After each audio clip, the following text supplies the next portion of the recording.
दोस्तों, शराब की आदत पे आज बात करते हैं। शराब आदिकाल से मनुष्य द्वारा पी जा रही है। शराब शौकिया तौर पे लोग जीवन भर पीते रहते हैं। शराब आमतौर पर युवा अवस्था में दोस्तों के कहने पर ही शुरू होती है। पी ले यार, कुछ नहीं होता, इस उम्र में तो सभी पीते हैं, ठीक है, तू मेरा दोस्त नहीं है क्या, एक पैक से कुछ नहीं होता है ना, चल थोड़ी सी चख तो ले।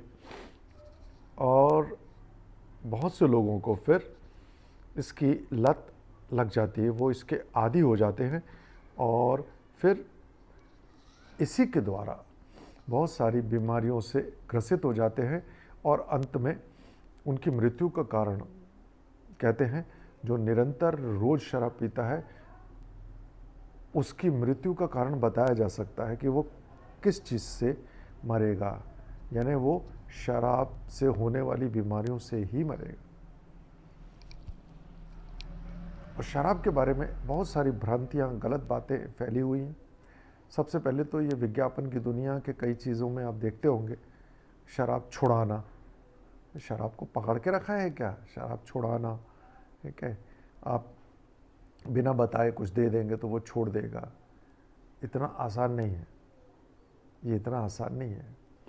और अगर शराब निरंतर रूप से नहीं पी जा रही, अर्थात कभी कभी, ये कभी कभी भी की भी कोई परिभाषा नहीं है कि हफ्ते में एक बार पी लें तो चलेगा या एक बार में 2 पैक पी लें तो चलेगा, नहीं।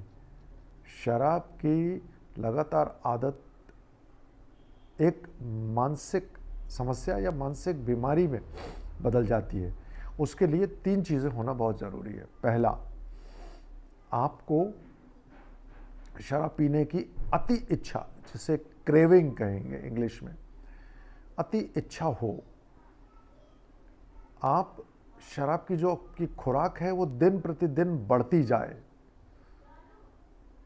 जितना पीने पर आपको नशा महसूस होता है उसकी खुराक बढ़ती जाए। अर्थात अगर पहले एक पैग में आपको नशा होता था या अच्छा लगता था, आनंद आता था, वो बढ़ते बढ़ते 3, 4, 5, 6, 7, 8 और फिर आप जानते हैं।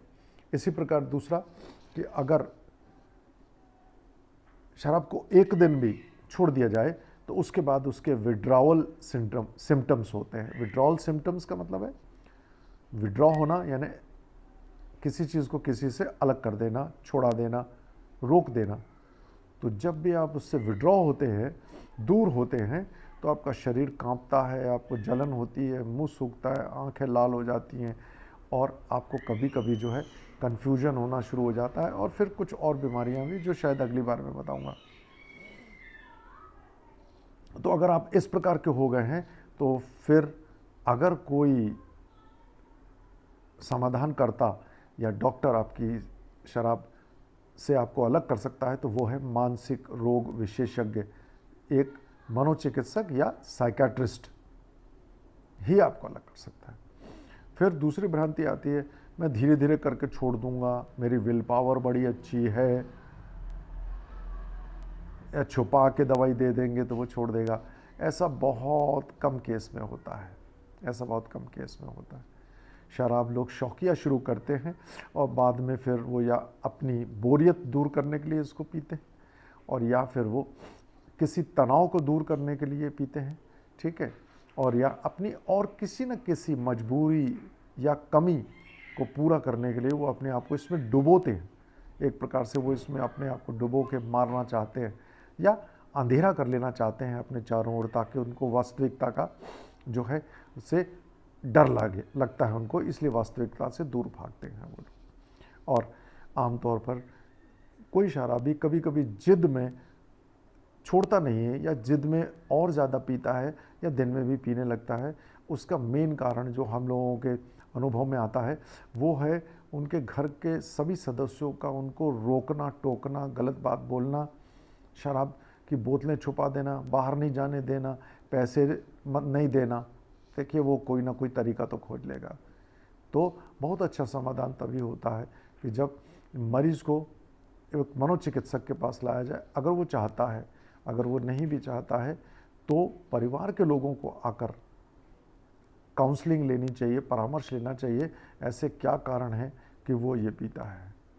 कई लोग जो है वो व्यापार में, बिजनेस में अगर घाटा हो गया तो उसके गम में पीते हैं। वो कुछ लोग निश्चित तौर पे डिप्रेशन में होते हैं, एंग्जाइटी में होते हैं, फियर, फोबिया, भय, आत्मविश्वास की कमी, इन सब को दूर करने के लिए भी पीते हैं।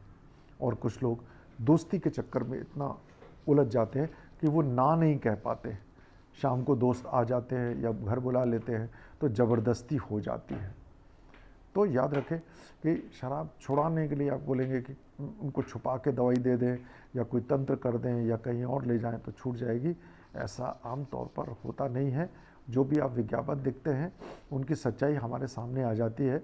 लोग देने के बाद, पैसे बर्बाद करने के बाद अंततः लौटते हैं हमारे पास। अगली बार शराब के द्वारा होने वाली बहुत बीमारियों की चर्चा करूँगा।